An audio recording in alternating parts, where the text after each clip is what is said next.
Sasa mkutano huu uliandaliwa na serikali kwa kushirikiana na wadau mbalimbali.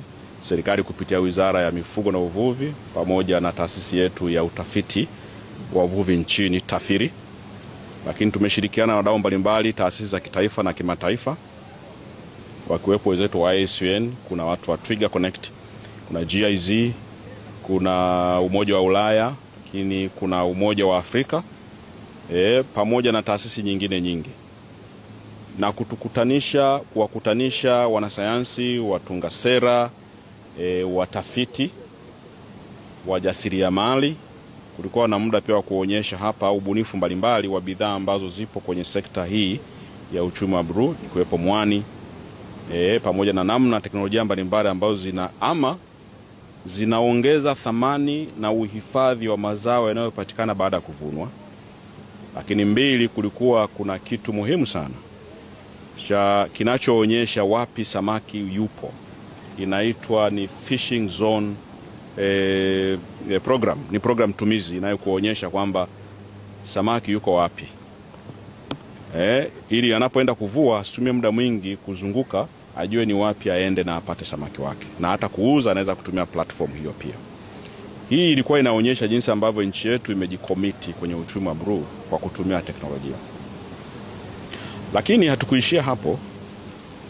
Tanzania tulionyesha pia kifaa au programu inaitwa Bahari Accelerator, ambayo hii pia ni platform ya kutumia sayansi kuhakikisha kwamba tunapata masuluhisho ya kufanya kuna shughuli endelevu za uvuvi au uchumi wa bluu kwa ujumla kwenye maeneo yetu ya bahari.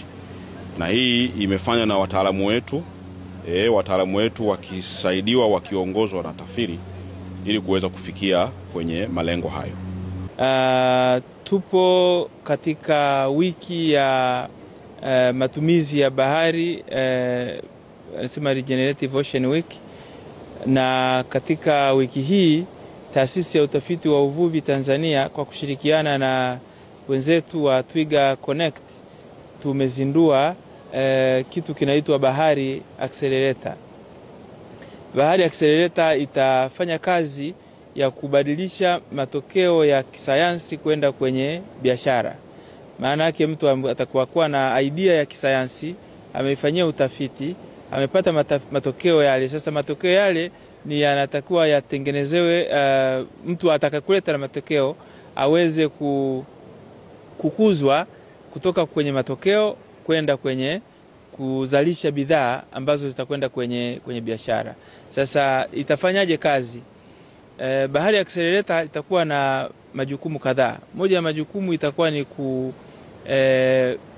kuwasaidia wabunifu kupata kitu wanaita intellectual property right. Kwa hiyo tutawasaidia, tutawakuza katika eneo hilo mpaka anafika kutoka kwenye ubunifu wake mpaka anapata hiyo intellectual property right kwa kufuata taratibu ambazo zilizoko za Crown Media.